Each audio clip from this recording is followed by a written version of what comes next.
American supreme court को दुनिया का सबसे पावरफुल जुडिशियल इंस्टीट्यूशन माना जाता है, या यह कहें कि अमेरिकन सुप्रीम कोर्ट दुनिया का सबसे पावरफुल जुडिशियल इंस्टीट्यूशन है।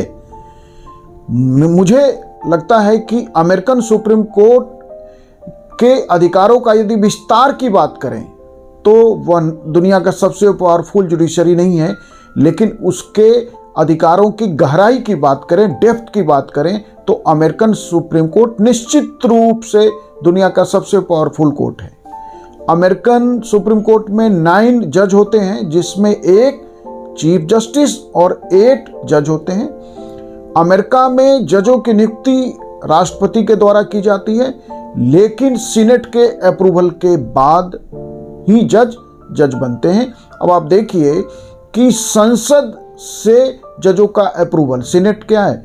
अमेरिकन संसद, अमेरिकन कांग्रेस जो वहाँ की संसद का नाम है, उसका अपर हाउस सीनेट है, जिसमें 100 मेंबर होते हैं। तो सीनेट से अप्रूवल के बाद ही कोई जज सुप्रीम कोर्ट में जज नियुक्त किए जा सकते हैं। और अमेरिकन सुप्रीम कोर्ट के यदि हम अधिकारों की बात करें, जिसके आधार पे यह कहा जा सकता है या यह माना जाता है या यह है भी कि वह दुनिया का सबसे पावरफुल कोर्ट है, तो जो सबसे महत्वपूर्ण अधिकार है उसका जुडिशियल रिव्यू, न्यायिक समीक्षा का अधिकार। वैसे न्यायिक समीक्षा का अधिकार हम देखेंगे कि दुनिया के और भी कोर्ट के पास है, लेकिन अमेरिकन सुप्रीम कोर्ट का जो जुडिशियल रिव्यू का अधिकार है, यदि उसको हम समझें तो हमें यह स्पष्ट हो जाएगा कि क्यों अमेरिकन सुप्रीम कोर्ट दुनिया का सबसे शक्तिशाली कोर्ट है। अमेरिका के सुप्रीम कोर्ट के पास जो जुडिशियल रिव्यू का अधिकार है, संसद को कानून बनाने का अधिकार है। हमारे देश में भी है, अमेरिकन सिस्टम में भी है कि संसद कानून बना सकती है। संसद के किसी भी कानून को वो रिव्यू कर सकती है और रिव्यू करके उसे अनकॉन्स्टिट्यूशनल डिक्लेयर कर सकती है। राष्ट्रपति का कोई निर्णय, क्योंकि वहाँ प्रेसिडेंशियल मॉडल है, या राष्ट्रपति का कोई आदेश अमेरिकन सुप्रीम कोर्ट को लगता है कि वह संविधान विरुद्ध है, वह संविधान की आत्मा के विरुद्ध है, वो कॉन्स्टिट्यूशनल स्पिरिट के अगेंस्ट है, कॉन्स्टिट्यूशनल फिलॉसफी के अगेंस्ट है, तो उसे भी वह अनकॉन्स्टिट्यूशनल डिक्लेयर कर सकती है। और अमेरिकन सुप्रीम कोर्ट जो जुडिशियल रिव्यू का अधिकार रखती है, उसका इतना व्यापक रूप से प्रयोग कर सकती है कि उसे यदि किसी कानून का दर्शन भी ठीक नहीं लगता है तो उस स्थिति में भी वो कानून को रद्द कर सकती है। यदि किसी कानून का आधार पसंद नहीं है तो उसे खारिज कर सकते हैं। खारिज करने का अधिकार भारत के संदर्भ में हम एक अलग वीडियो में अमेरिकन सुप्रीम कोर्ट और भारत के सुप्रीम कोर्ट का हम तुलनात्मक बात करेंगे।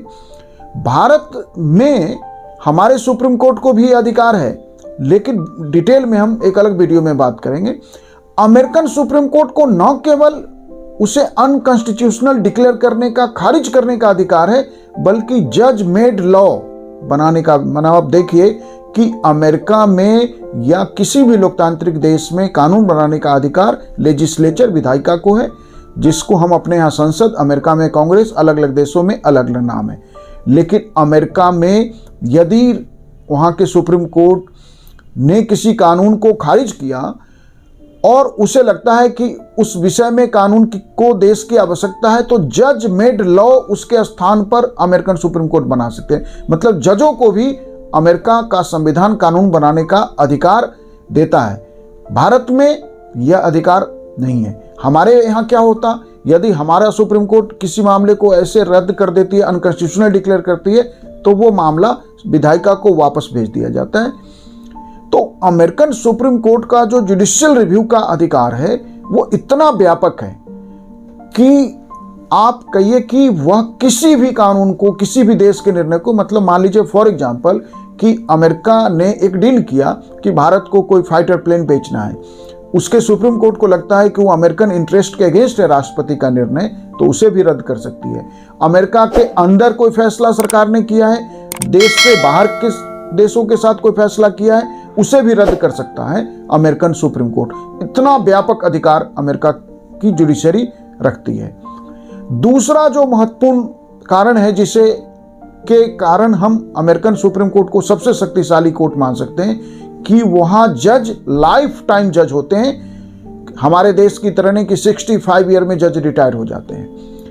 वहाँ कोई भी जज या तो स्वयं वो रिजाइन कर दे या उसका डेथ हो जाए, तब तक वो जज है। अब सवाल ये है कि ऐसा प्रावधान कि हर पद पे बैठा व्यक्ति रिटायर होता है, किसी भी पद पे बैठा व्यक्ति ब्यूरोक्रेसी में है, गवर्नमेंट के किसी अन्य डिपार्टमेंट का हिस्सा है, किसी अथॉरिटी पे बैठा है, किसी अथॉरिटी के रूप में बैठा है, हर व्यक्ति का एक कार्यकाल है, एक टेन्योर है। लेकिन अमेरिका के सुप्रीम कोर्ट के जज का कोई टेन्योर नहीं, लाइफ टाइम वो जज रह सकते हैं। ऐसा क्यों अमेरिका ने इस तरह का, या कहिए दुनिया में यह पहला रिटन कॉन्स्टिट्यूशन है और पहली बार अमेरिकन सुप्रीम कोर्ट के लिए, जजों के लिए यह जो प्रावधान किया गया, इसके पीछे क्या लॉजिक रहा होगा? इसके पीछे लॉजिक है कि जज फ्री होके काम कर सके, फेयर होके डिसीजन दें, किसी तरह के राजनीतिक दबाव, राजनीतिक प्रेशर, पॉलिटिकल कंपल्सन में अपना निर्णय न दे,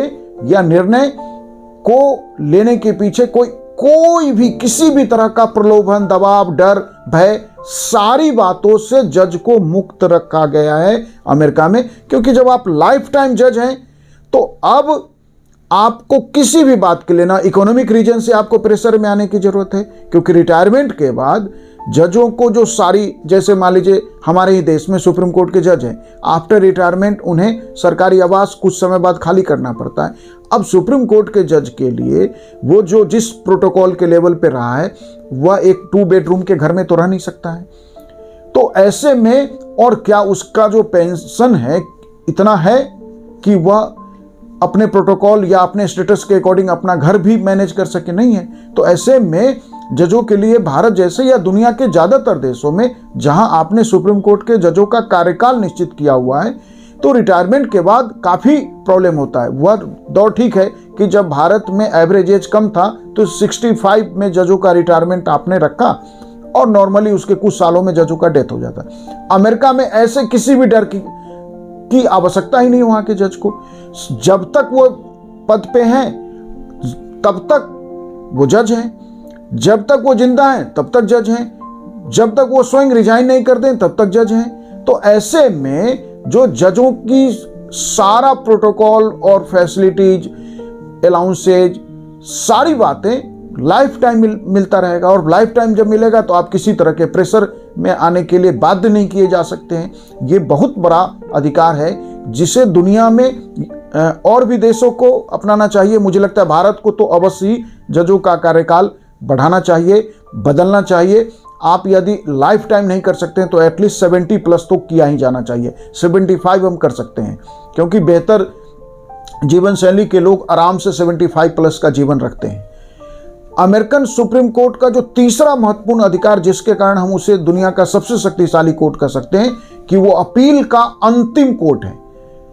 वैसे हमारे भी देश में सुप्रीम कोर्ट अपील का अंतिम कोर्ट है, लेकिन अमेरिका में जो सुप्रीम कोर्ट का अपीलीय अधिकार है वो संवैधानिक मामलों में बहुत व्यापक है, और इसके निर्णयों को केवल संविधान संशोधन से ही बदला जा सकता है। अमेरिकन सुप्रीम कोर्ट का जो अगला महत्वपूर्ण अधिकार माना जा सकता है कि संविधान की व्याख्या करने का अधिकार। संविधान की व्याख्या का जो अधिकार है वह भी किसी भी क्षेत्राधिकार के बिना है। इंटायर कॉन्स्टिट्यूशन में कुछ भी अमेरिकन सुप्रीम कोर्ट रिव्यू कर सकती है। जैसे अमेरिका में एक सवाल बार बार उठता है, जो पहले 2 साल में जो 10 संशोधन अमेरिका में किए गए, जिससे बिल ऑफ राइट्स, जिसे आप मौलिक अधिकार कह सकते हैं, अमेरिकन संविधान का हिस्सा बना, उसमें यह प्रावधान हुआ कि शस्त्र रखने का अधिकार मौलिक अधिकार है। और वहाँ जो गन कल्चर अमेरिका में जिस तरह से सामने आया है, और अक्सर गोलीबारी की घटना, कहीं भी भीड़ में, स्कूल में, किसी भी पब्लिक प्लेस पे जो है गोलीबारी हो जाती है, और काफ़ी सारी कैजुअलिटी की घटनाएं आ रही है। इसको लेके यदि अमेरिका की सुप्रीम कोर्ट को लगता है कि यह जो बिल ऑफ राइट्स का हिस्सा है, इसे देश में आम आदमी का जीवन खतरे में है, तो अमेरिकन सुप्रीम कोर्ट संविधान की व्याख्या के आधार पे उसे बदल सकती है, अनकॉन्स्टिट्यूशनल डिक्लेयर कर सकती है, या उसके लिए कंडीशंस लगा सकती है। तो इस तरह से हमने देखा कि अमेरिकन सुप्रीम कोर्ट का जो व्यापक अधिकार है, जिसके कारण उसे दुनिया का सबसे शक्तिशाली कोर्ट माना जाता है, यह क्यों माना जाता है, इसको हमने समझने की कोशिश की। Thank you.